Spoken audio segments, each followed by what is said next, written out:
Hi everyone. Actually, this is going to be a short documentary about asking the mental health system to be respectful to people who don't have mental health issues.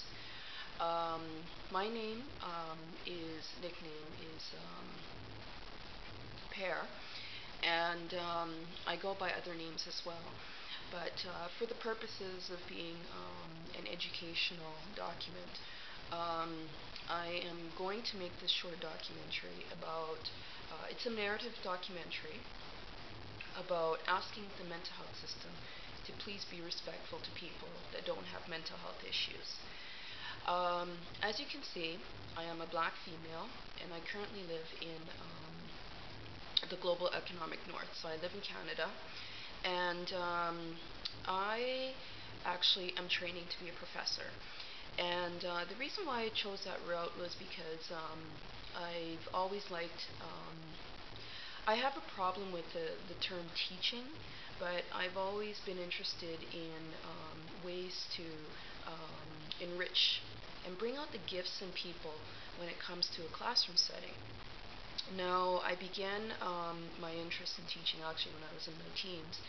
I actually taught economics for 5 years with this generous program, and it was a really good experience because at that time I was someone who was also going through very serious abuse. So there was that as an outlet, and there was also sports, track and field, that was also an outlet. So decades proceeded, and I ended up in a situation where I had a child. And what had happened was it was a liaison where there was no sort of planning, or I was very young, I was very vulnerable, and ended up in this situation, having a child for a person, and was pretty disgusted to actually be told by this person that they weren't even going to take care of the child unless I pay for them. I pay for them to take care of the child. So when you're in your teens and you get these kinds of messages conveyed and you're going through these types of experiences related to emotional abuse, what I mean by emotional abuse is abuse related to colonization. Like, for example, it wasn't until I was in my late 20s, early 30s, that I actually began to learn about something called slavery. And I had seen a lot of very violent behaviors growing up in the household that I grew up in Alberta. But there was really no sort of direction around how do you actually, how do you get out of this situation. Like, when you're in a situation of violence, you don't even know it's violent until you see some sort of consciousness, and you see some kind of way out. And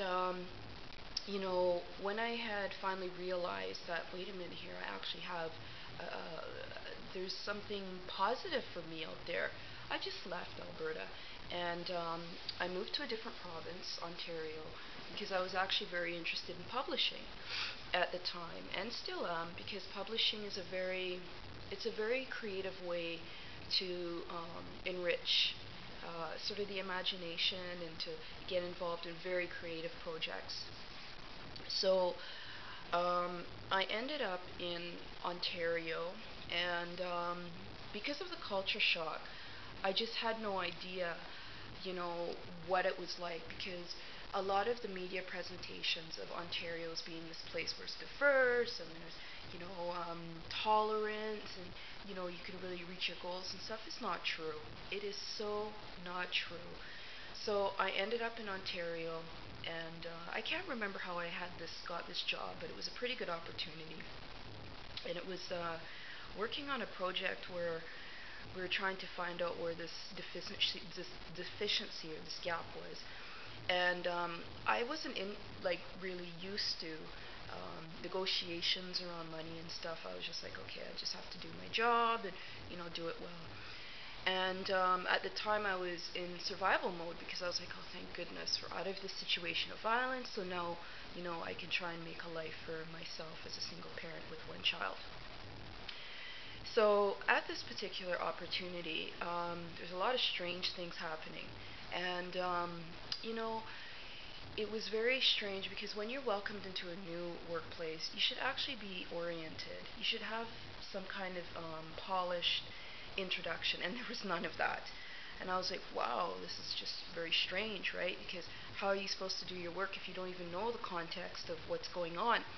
So I had to develop all that and get used to what was happening.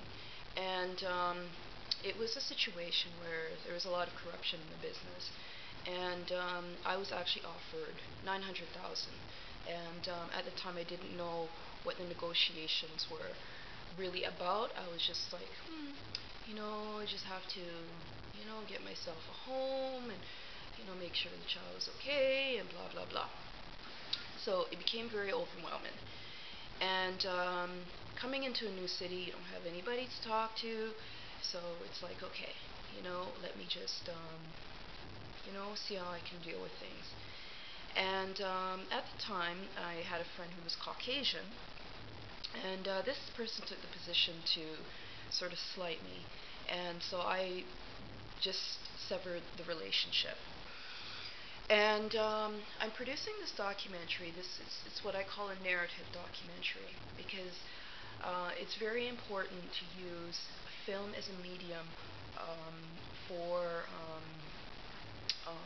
exchange as well as testimony. And I've put a series of documentaries or video snippets on my YouTube channel. But I want you to know something, that ever since my experience with, relocating to a new city, and I was like, okay, gonna get my magazine up and going, and, get involved in all this great thing in like New York City of Toronto. It wasn't even like that. I should say a version of New York City in Canada. And it wasn't even like that. It was where I was just totally racialized, and I didn't even know it was racialization at the time. So I had this great opportunity, and I was like, wow, and I think some people did see that, I had some great talent, because I was the one who identified what the problem was in the organization. And this organization catered to a lot of celebrities, and I wasn't really into that stuff, but I was just trying to figure out how do you actually take a corporation to the next level where you actually have some kind of sense of respect to what the CEO's vision is. And I drew upon some of my experience coming from Alberta and working in different sectors, and I did learn some pretty interesting things and develop different skills, but I didn't have the opportunity to actually develop my literacy, so I just had some raw skills.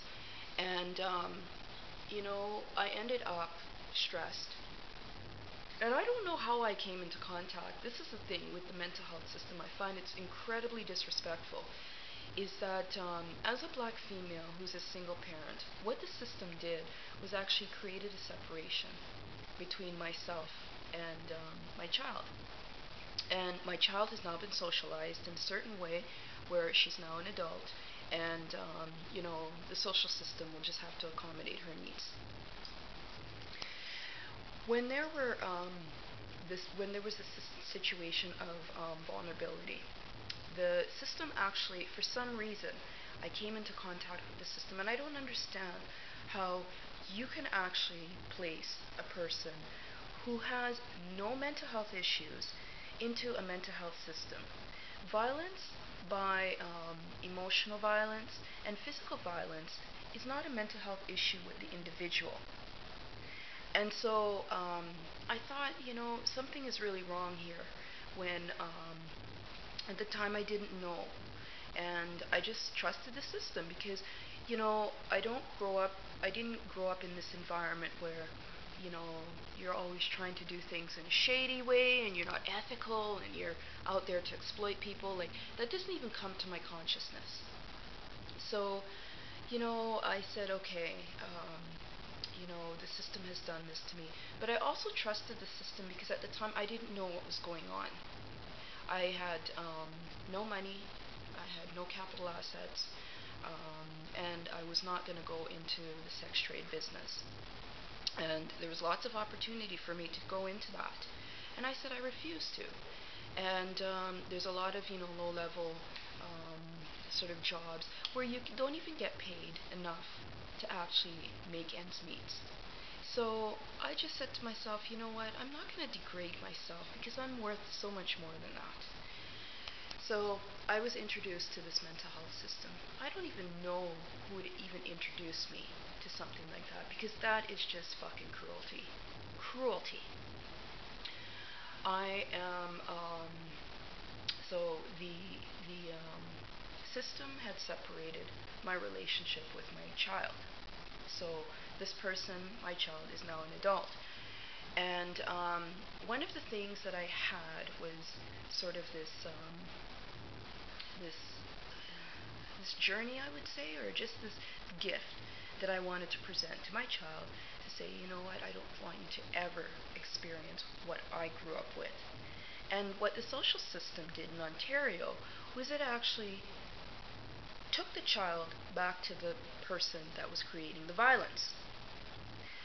So, when I was in Ontario, I was just like, you know what, how do you actually mitigate all this? How do you make sense of all this? And this is just, like I said, a short, it's a short documentary, but it's a narrative documentary.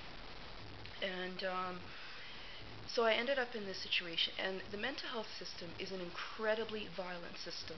Like, I'm really surprised that even officials in Canada haven't even caught on to this to say, wait a minute here, something is wrong. Something is really, really wrong here. Because if you're actually going internationally and saying that your method of healthcare is the most civilized and it's democratic, then why do you have something called a mental health system in Canada, especially with black folk? Why are we even connected to something like that? If you actually look at the mental health system, you look into the context behind something called mental health, it doesn't even have any logic behind it. It's based on, trying to regulate the imagination. How do you actually regulate the imagination? And when you actually look into, like, I because of the abuse that I went through with the mental health system, like, they separated me from my child. How is that good for a mother? And then what they did was they didn't even do any contextual analysis into where I was coming from. And there's a document, a text I should say, it's called Without Sanctuary. And it shows, lynching scars, and, some of the experiences from lynching and slavery in the United States. Well, this is what I also went through as well. And right now, I'm actually getting a narrative of all my medical records to see what exactly did these people working in this mental health sector understand about me. Because the way it seems to operate is that it operates to pay people very well at the expense of exploiting people.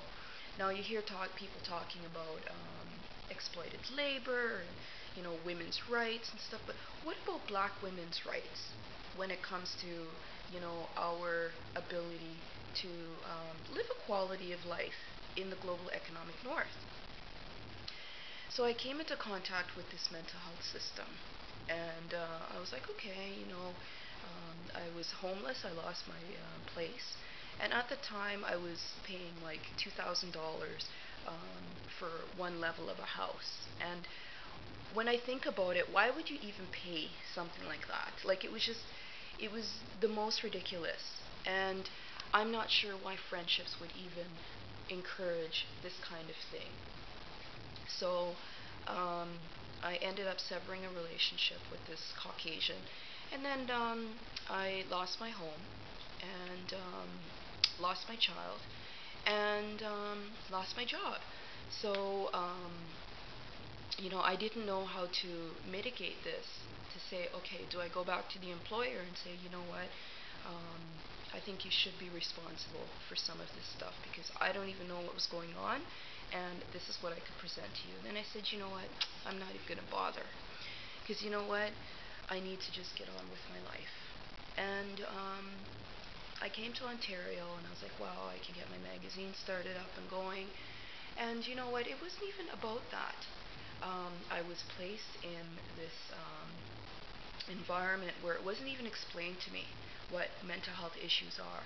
Because if at the time I was aware, then I would have been like, what the fuck is that? You know? Because I come from an athletic background too. We don't take any drugs. And this mental health system really characterizes people as degenerates. It pushes you down, especially from a black woman's perspective. Like, I will not speak for Caucasians or any other ethnicity, but I have seen a lot of sick people in this thing called mental health system. Like, cognitively, they can't even conceptualize things because they're so heavily medicated. That's not the way that you enrich a person. You actually get to know the person. And since the inception of this thing called mental health system, why haven't they figured that out? My story is such that I came into contact with this thing. So mental health, I call it a thing. And what it did was it actually separated my relationship with my child. Then it led to putting me in a position of vulnerability.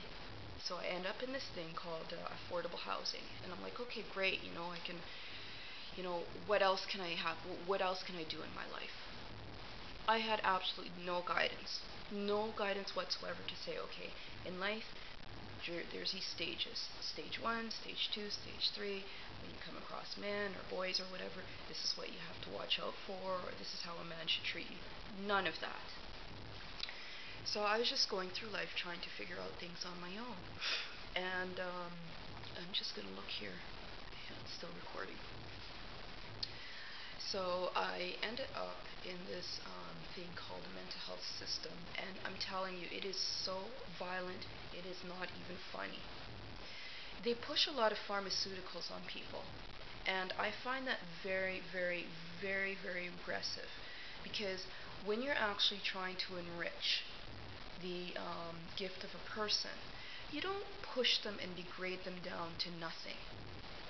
So I happen to be a black female who has locks, and to me, locks are very beautiful. Locks is related to a lot of things spiritual. I'm not a religious person, but when you go through experiences, like for example, if you speak to a cultural community that has experienced a type of genocide, then listen to what they're saying. And a lot of other ethnic groups have been compensated for different type of genocide. So I'm not going to focus on them. I'm going to focus on the black female experience, beginning with. And how else can I focus on that experience if I don't even talk about it myself?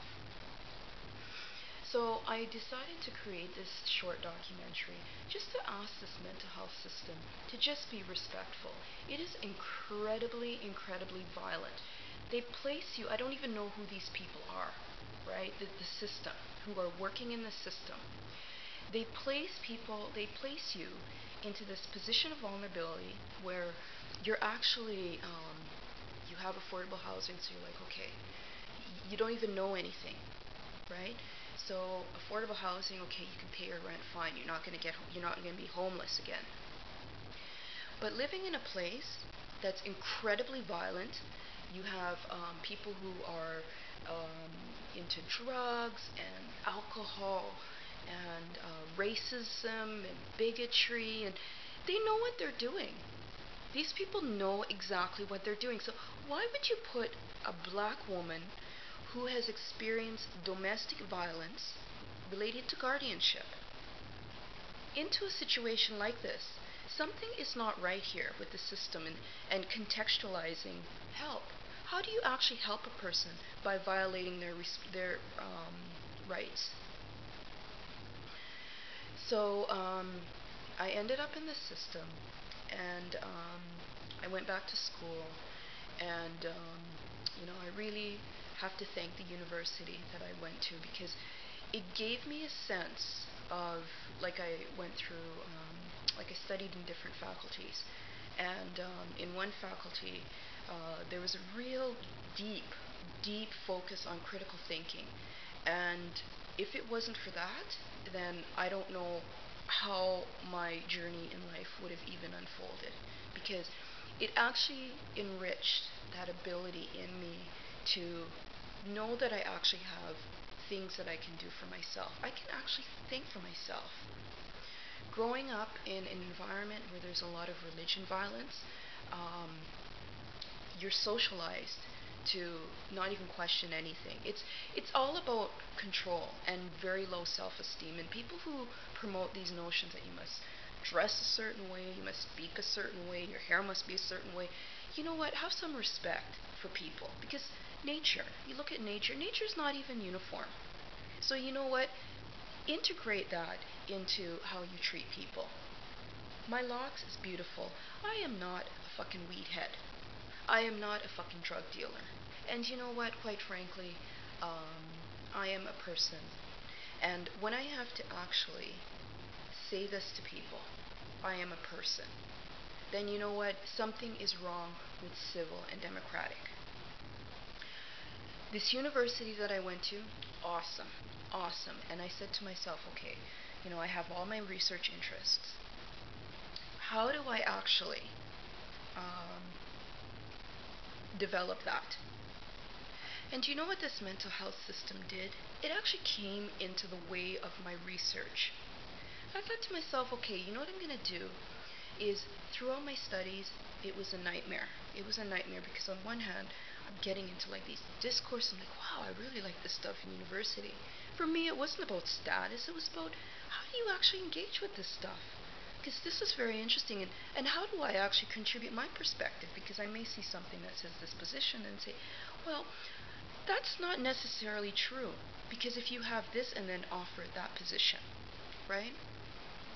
And then you get into all these really interesting theories. And as an academic in training, we shouldn't even have to go through stuff like this. So there was one faculty where I focused on critical thinking. And then there was another faculty that started to introduce me to case studies. And I was like, wow, this is really interesting. So when I did want to develop my professorship, I want to integrate the two. But how do I do this? So then I decided to take some time off my studies and integrate,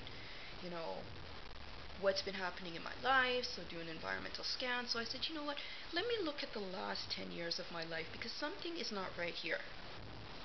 I looked at my introduction into this mental health system and I said to myself, you know what, something is not right when this system constantly violates me. I have written letters upon letters upon letters to this type of housing, which I didn't even realize that it was actually so violent. This type of housing, it has this really cool design, and personally I think that the conservative government should just shut it down. Should shut it down and sell it, and fire everyone in the mental health system, because it's very, very violent. It's a very nice eco-chic design. It's very nice when people are quiet. Actually, university dorms should look like this, be like this.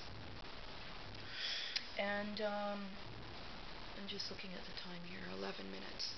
And they stigmatize you. And I listen to this word, stigma. But what happens is there's a label put on you. I've been called nigger. I've been called bitch. I've been called, I haven't been called whore because I'm not a slut. But I just find that there's people that I come around that have a lot of insecurities, and I'm like, why are those people behaving like that? They're very strange. Like, when you come into people's domain, be respectful. Have some respect. So I'm currently in the city of Toronto, and I've always loved magazines because there's just a really beautiful thing about magazines. And how do I actually develop that? This mental health system is very, very disrespectful. Disrespectful. It comes into your domain and it says, okay, you know what? Your life can't go that way, it has to be this way. If you are actually trying to enrich the gift of a person, why would you even say something like that to a person? So I started actually, I started to do an environmental scan of my life, the last 10 years. What happened here, Pear? What happened? You know? And why is there this thing, like all this negative stuff associated? I even had people that I grew up with, even a friend that I had for like 20 years, even take the position to say, you know what? Yeah, she's got issues. So I, said fuck her.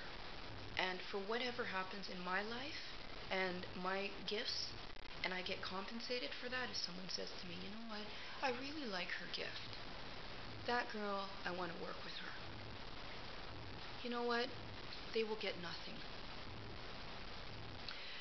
So I'm here alone, and, I said, let me try and articulate a position intellectually, ethically, through video and film. I don't even know how to get even into the industry, and I get a lot of people saying to me, you know what, get involved in TV and film. So I'm looking for black casting agencies, and you know what, there's none in Toronto. I was interviewed by a couple. One, I showed up to the place. This place was it smelled like weed. It was very dark, and I was like, what the fuck do they do in these places? Do they have girls in there that are doing things to, what the fuck is this? I wish I could bust down the door and, help those girls. Then I went to another place, and they're like, oh, you have to wear a cocktail dress. Wear a cocktail fucking dress? What you have to do is you have to enrich the gift of the person. So this mental health system comes into my life, and it says, you know what, nigger, we're gonna fucking commodify you. We're gonna degrade you to this piece of shit, but we're gonna do it in a very sophisticated way. Because you know what, you're too smart. I sit down and explore my discourses. I'm learning how to do nutrition. Been scouted by this athletic club. They're like, okay, you know what, you've got these competitions coming up, and the mental health system comes in the way of all of that. I just finished one piece of my studies, went through this beautiful convocation process, celebration, and I remember, this one justice that had said, you know what, your education should teach you to be a better person, participate in community, and share. And I thought that's just such a beautiful thing to say. And that really makes sense, because what is the purpose of education? Now I can get my job, boom, mental health system gets in the way. It creates this label to say that, you know what, you can't have relationships, you can't have a life, because you know what, our standards are according to the white male caucus white standards. How does that even fucking make sense to a black female? So I spent some time since February of 2012 trying to investigate myself. What happened, and how the fuck did I even come into contact with this thing called mental health system? It's completely regressive. Very violent.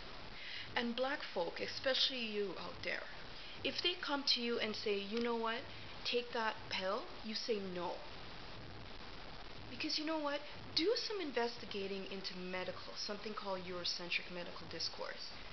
It is incredibly problematic, and this is what I don't understand, is how do you actually promote a model of healthcare that's based on contradictions? Stop lying to people. Stop stop creating all these wars because you want to make money. Make your money, but don't make it off me, please. The mental health system took this position to even suspend a license I need to actually do my practice. I should be driving around, I should be, showing you, my audience, all this stuff related to, it's called environmental justice. Really, really cool stuff. And you know what? It's come in the way. It says, you know what? You have to succumb to our standards. I'm not going to succumb to their standards. I'm going to go my way and understand this. What the fuck happened? Who actually introduced me to this thing called a mental health system? Why would you even fucking do something like that to hurt the person? I remember there was this one physician I spoke with, and I said, you know what? I dealt with her for 7 years because she had the ability to prescribe what they call pharmaceuticals. But she also focused on therapy with me, and I told her all along, I said, you know what? These pill things don't even work for me. Why do you guys prescribe these things? But the talk therapy did work for me.